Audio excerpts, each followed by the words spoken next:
मैथिली दुल्हन। इसके मनमोहक गीत जरूर सुने। यदि अच्छा लगा तो चैनल सब्सक्राइब जरूर करें।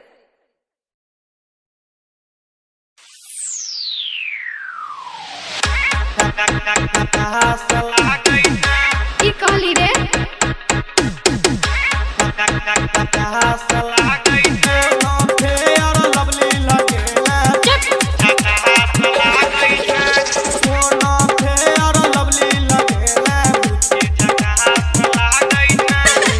अपने स्वीट हर्षी ARV प्रोडक्शन के शानदार प्रस्तुति डीजे अनिल मरहरा।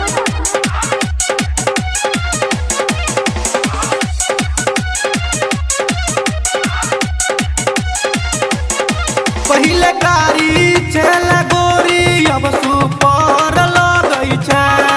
पहिले कारी चल गोरी अब सुपर लगई छै। हाँ सुपर लगई छै। कोना फेयर लवली लगेला बुची झकास लागई छै। कोना फेयर लवली लगेला बुची झकास लागई छै। पहिले कारी चल गोरी अब सुपर लगई छै। पहिले कारी चल गोरी अब सुपर लगई छै। हाँ सुपर लगई छै। कोना फेयर लवली लगेला बुची झकास लागई छै।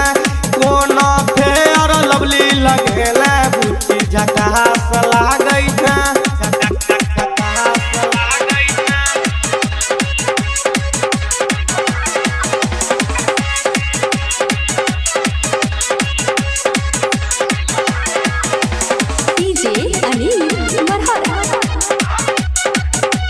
डीजे सत्यम बाजार।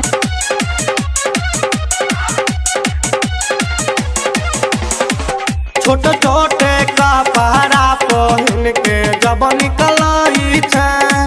छौरा के देखत मातर कमर हिलबई छै।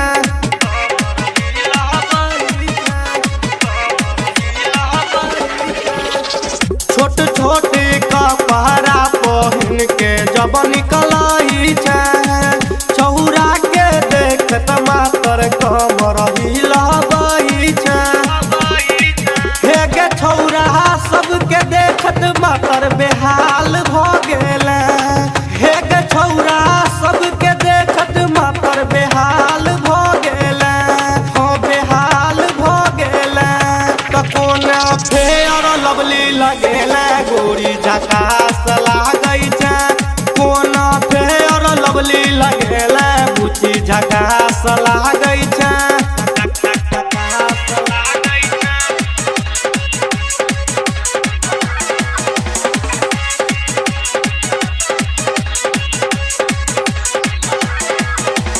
डीजे अनिल मरहरा।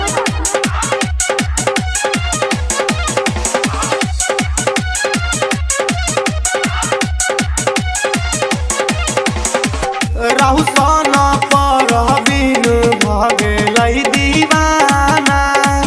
चौना दन चौना चल करतै अकरा माना।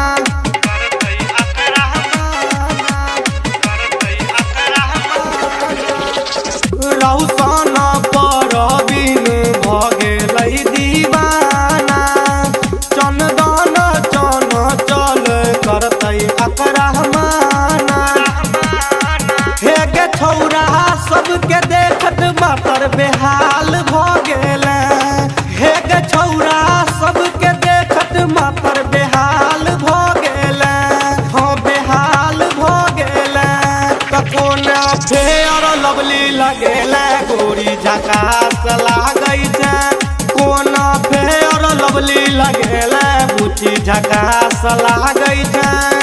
कोना फेयर लवली लगेला बुची झकास लागई।